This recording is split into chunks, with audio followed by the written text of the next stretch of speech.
Jangan salahkan Indonesia. Mungkin atas sikap beberapa pihak yang mungkin cemburu dan risau tentang kebangkitan Harimau Melaya.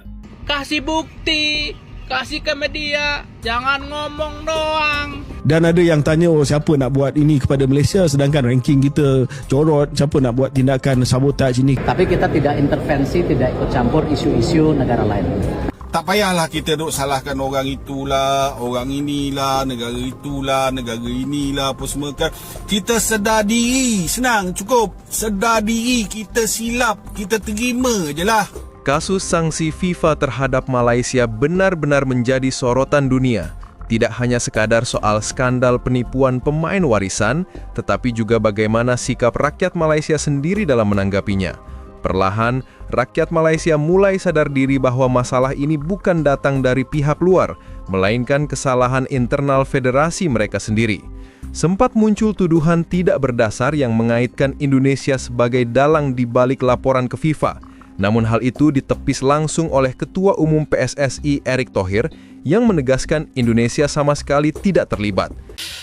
Mereka walaupun menerima dengan tenang, tetapi mereka masih lagi cuba ingin mengatakan bahwa keputusan itu tidak adil.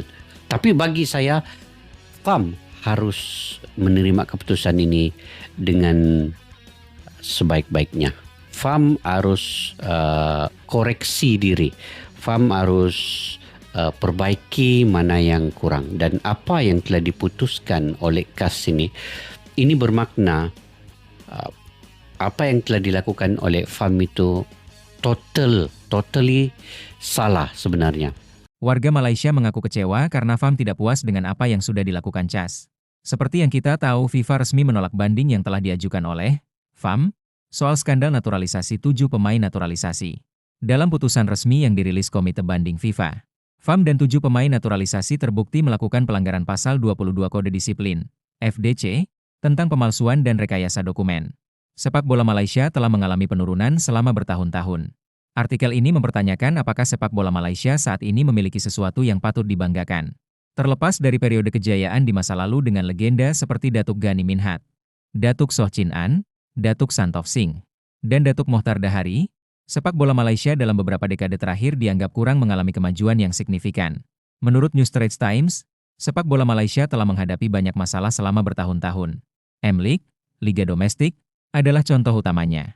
Persatuan Bola Sepak Malaysia, FAM, yang mana telah diputuskan oleh KAS sendiri, rayuan mereka ditolak ataupun aju banding mereka itu ditolak oleh pihak KAS, dan FAM kekal dengan hukuman ataupun yang dikenakan sebelum ini, iaitu penggantungan 12 bulan kepada semua pemain dan juga denda ataupun hukuman 1.8 juta yang perlu dibayar kepada FIFA.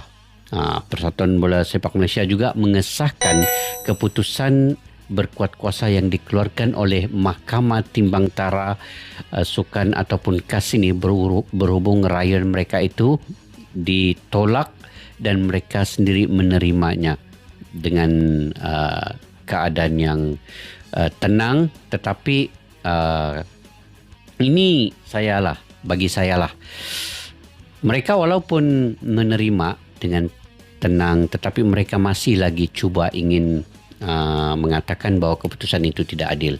Tapi bagi saya, FAM harus menerima keputusan ini dengan sebaik-baiknya. FAM harus koreksi diri. FAM harus perbaiki mana yang kurang. Dan apa yang telah diputuskan oleh KAS ini bermakna apa yang telah dilakukan oleh FAM itu totally salah sebenarnya. Memalsukan dokumen, walau apa sekalipun alasan yang telah diberikan oleh pihak FAM, tetapi keadaan hukuman ini sampailah ke KAS ini, iaitu Mahkamah Timbang Tara Sukan yang paling tertinggi kalau di dalam sepak bola ini.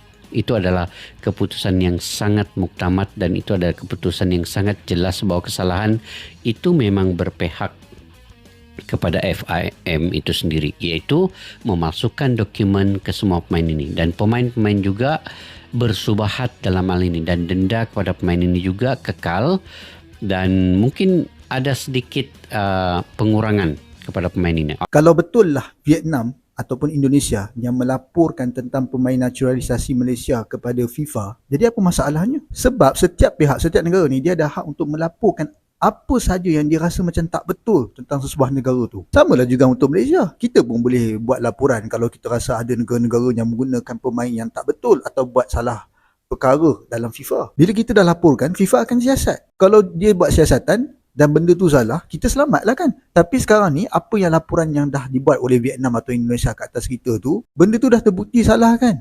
Kita sampai dah kena hukum kan. Jadi daripada kita sibuk nak tuduh negara itulah yang laporkan dan sebagainya, kenapa kita tidak mencari siapa sebenarnya yang telah merosakkan pasukan bola sepak kita ni? Siapakah individu yang membuat perkara yang tak betul tentang pemain naturalisasi ni? Tak perlu ambil kisah negara apa yang buat laporan ni. Cuma sekarang ni yang jadi persoalan, laporan yang dibuat tu memang terbukti betul dan kita telah dihukum. Jadi kita nak salahkan mereka ke lagi?